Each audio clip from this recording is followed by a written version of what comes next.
नमस्कार साथियों, स्वागत है आपका हमारे YouTube चैनल में। आप छत्तीसगढ़ की किस जगह से हमारे समाचार सुन रहे हैं, कृपया कमेंट बॉक्स में लिखकर हमें जरूर बताएं।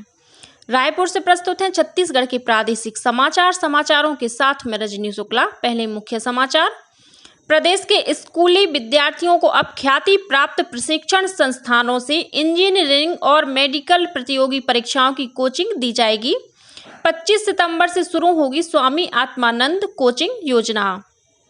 भाजपा की पहली परिवर्तन यात्रा कल मैनपुर और राजिम तथा दूसरी परिवर्तन यात्रा रायगढ़ और खरसिया पहुंची।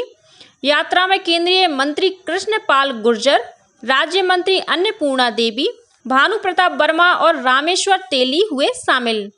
महासमुंद पुलिस ने रेहटी खोल चेक पोस्ट के पास 3 आरोपियों को गिरफ्तार कर उनके पास से 2 प्राचीन मूर्तियां बरामद की।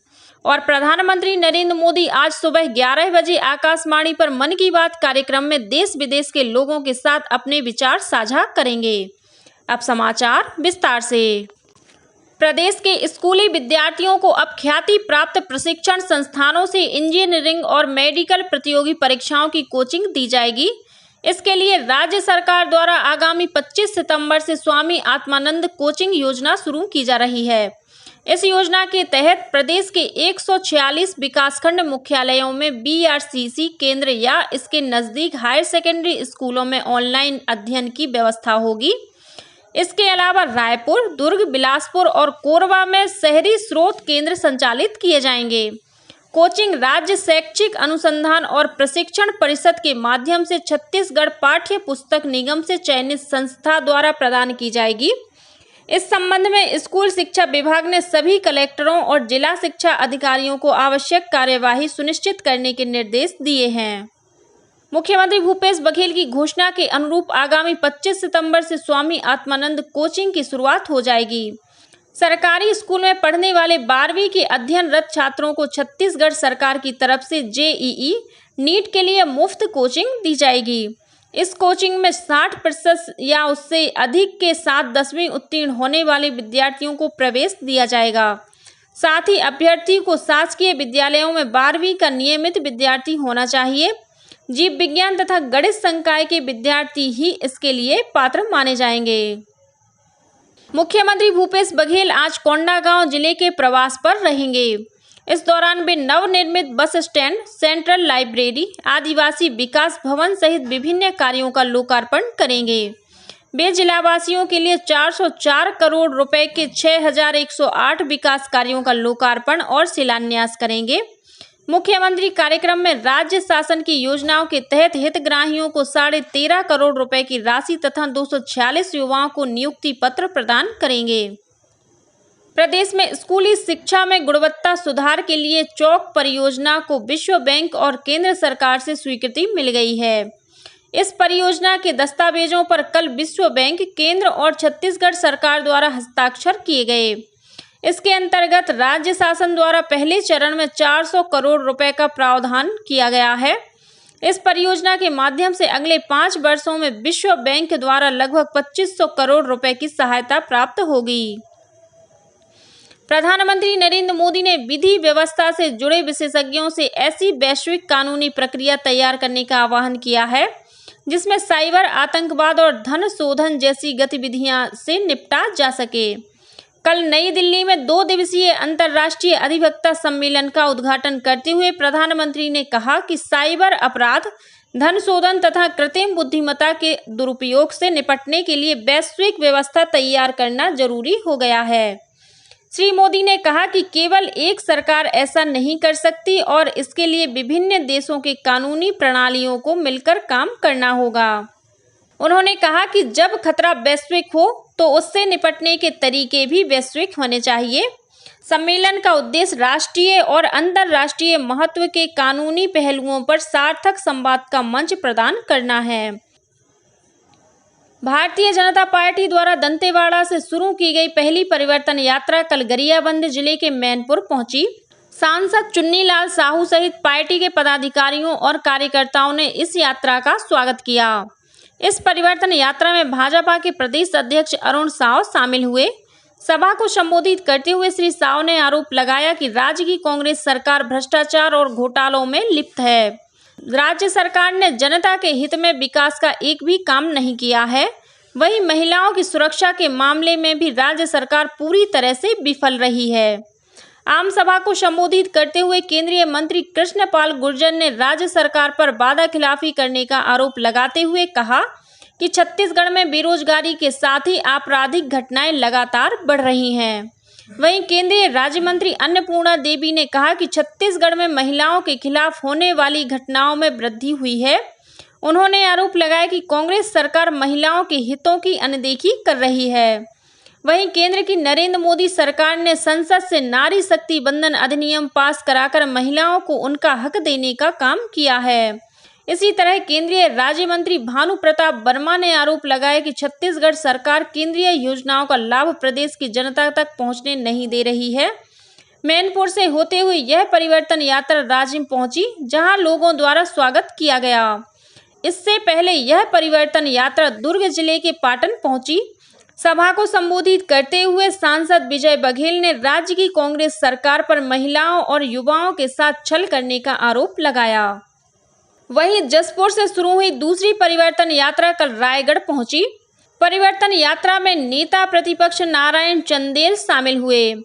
इस मौके पर एक पत्रकार वार्ता को संबोधित करते हुए श्री चंदेल ने आरोप लगाया कि छत्तीसगढ़ की कांग्रेस सरकार भ्रष्टाचार और अपराध के मामले में पहले नंबर पर है। उन्होंने कहा कि प्रदेश में आए दिन चोरी, डकैती, हत्या और महिलाओं के साथ दुराचार की घटनाएं हो रही हैं और कानून व्यवस्था की स्थिति चरमरा गई है। यह परिवर्तन यात्रा रायगढ़ से खरसिया पहुंची। इस यात्रा में केंद्रीय राज्य मंत्री रामेश्वर तेली, नेता प्रतिपक्ष नारायण चंदेल, सांसद गुहाराम अजगले, विधायक ननकी राम कंवर सहित पार्टी के अन्य पदाधिकारी और कार्यकर्ता शामिल हुए। आम सभा को संबोधित करते हुए केंद्रीय राज्य मंत्री रामेश्वर तेली ने कहा कि छत्तीसगढ़ की कांग्रेस सरकार ने जनता का भरोसा खो दिया है।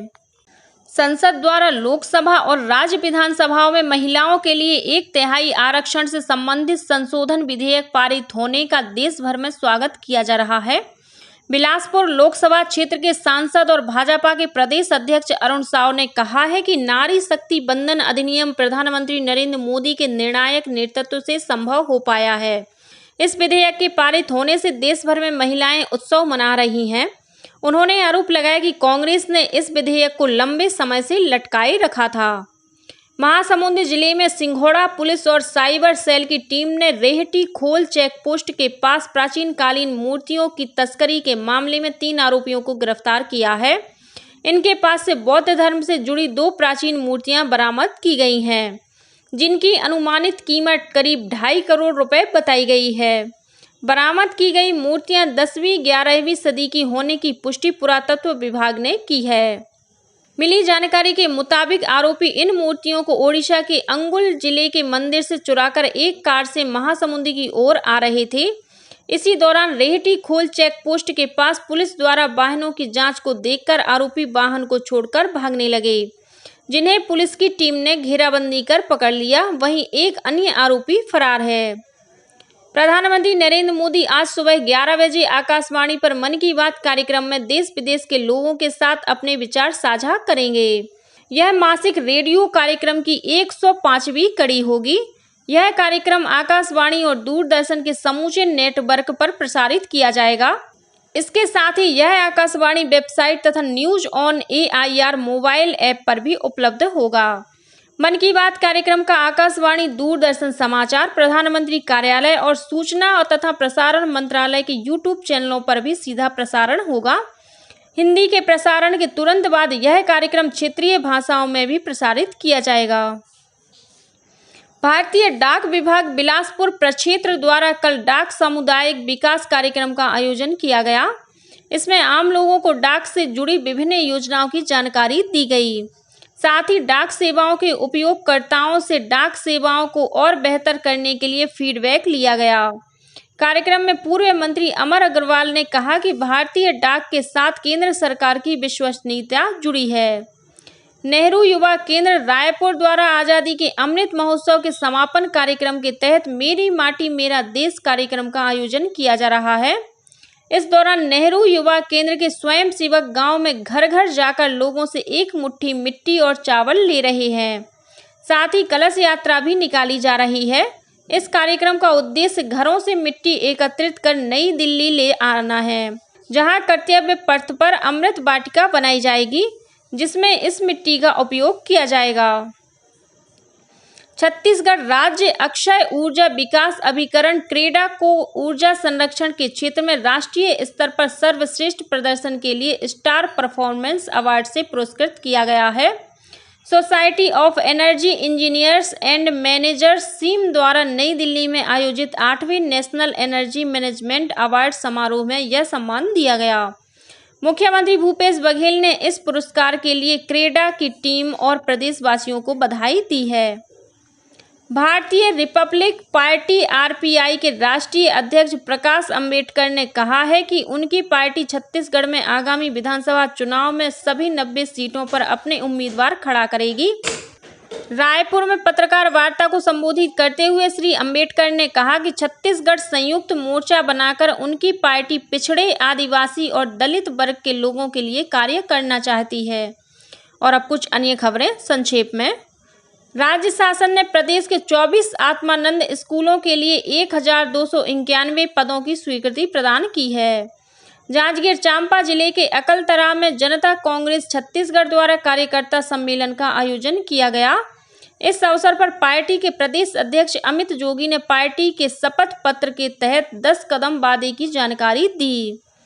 इंदिरा गांधी राष्ट्रीय मुक्त विश्वविद्यालय इग्नू में जुलाई 2023 सत्र के लिए विभिन्न पाठ्यक्रमों में ऑनलाइन प्रवेश पंजीयन और पुनः पंजीकरण की तिथि 30 सितंबर तक बढ़ा दी गई है। खैरागढ़ स्थित इंदिरा कला संगीत विश्वविद्यालय के अध्ययन केंद्र का कल रायपुर में शुभारंभ किया गया। राज्य सरकार ने सूरजपुर जिले के प्रभारी जिला शिक्षा अधिकारी और आरंग के विकासखंड शिक्षा अधिकारी को कार्य में लापरवाही बरतने के आरोप में निलंबित कर दिया है। स्कूली बच्चों की पिटाई की शिकायत सही पाए जाने पर जांजगीर चांपा जिले के तेंदुआ स्थित शासकीय मिडिल स्कूल में पदस्थ शिक्षक सनेश कुमार रत्नागर को निलंबित कर दिया गया है। दुर्ग जिले में सूरज साहू हत्याकांड के विरोध में आम आदमी पार्टी के कार्यकर्ताओं ने परिजनों के साथ प्रदर्शन किया और मृतक के परिजनों को 50 लाख रुपए मुआवजा और एक सदस्य को सरकारी नौकरी दिए जाने की मांग की। और भिलाई के ट्रांसपोर्ट नगर हथखोज के पास ट्रक की टक्कर से एक व्यक्ति की मौत हो गई। इसी के साथ छत्तीसगढ़ के समाचारों का ये बुलेटिन समाप्त हुआ। नमस्कार।